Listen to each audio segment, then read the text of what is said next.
The University of Michigan will withdraw from hosting a presidential debate in October, two people familiar with the school's plans said Monday night. The university is pulling out of hosting the second presidential debate, scheduled for October 15, because of concerns about bringing large hordes of national and international media and campaign officials to the Ann Arbor campus amid the coronavirus pandemic, the People said.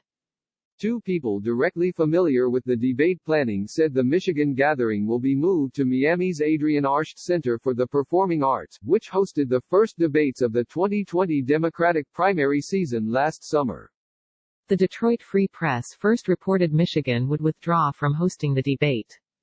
The move, expected to be formally announced on Tuesday, comes as President Trump has sought to alter the debate schedule, add a fourth debate to the planned three and exert more control over the selection of moderators, which is typically handled by the Commission on Presidential Debates, the nonprofit organization that sponsors presidential general election debates.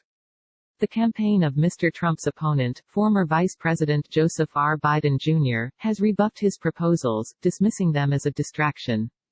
Rick Fitzgerald, a spokesman for the University of Michigan, declined to comment on the school's plans. Presidential general election debates cost their hosts millions of dollars. Some universities typically raise from their own large donors in order to bask in the prestige of hosting an event that draws international attention. But with the coronavirus pandemic stretching budgets and making large gatherings of students and donors on campus not viable, some of the value in hosting a major debate may be lost. The debate is set to become the second major presidential campaign event to move to Florida after officials elsewhere raised concerns about large gatherings being safe during the coronavirus pandemic. After officials in North Carolina, including Governor Roy Cooper, a Democrat, sought assurances that delegates would adhere to social distancing at the Republican National Convention in Charlotte, the Trump campaign announced that Mr. Trump would instead accept the GOP nomination in Jacksonville, Florida. In a letter on Monday to the Commission on Presidential Debates, Jen O'Malley Dillon, Mr. Biden's campaign manager, asked for information about what protocols debate hosts would put in place to assure the safety of the candidates, moderators and attendees. Ms. O'Malley Dillon also wrote that Mr. Biden was committed to debating Mr. Trump on September 29, October 15, and October 22, and that his yet-to-be-selected running mate would take part in the vice presidential debate scheduled for October 7.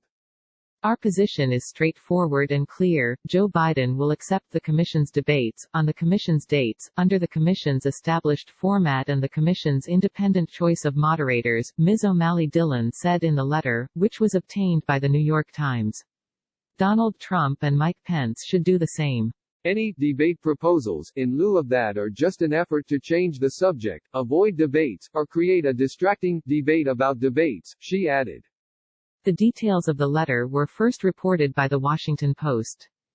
The letter came 4 days after The Times reported that top aides to Mr. Trump had held an online meeting with officials overseeing the debates, in which they pushed for a fourth debate between Mr. Trump and Mr. Biden and argued that the events should take place sooner than planned in order to accommodate voters wishing to cast their ballots early. Mr. Trump, meanwhile, has repeatedly and falsely claimed that mail-in voting is rife with fraud.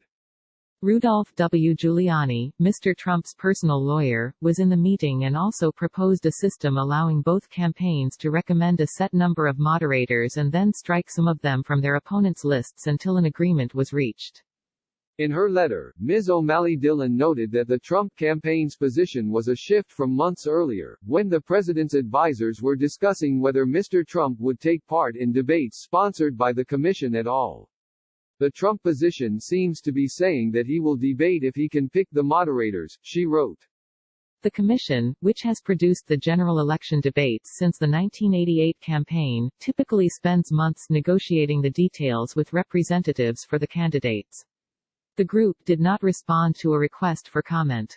The Trump campaign's proposal for an extra debate came as a wave of recent polls showed the president trailing Mr. Biden both nationally and in key swing states, suggesting that Mr. Trump's advisors viewed the debates as a possible turnaround opportunity.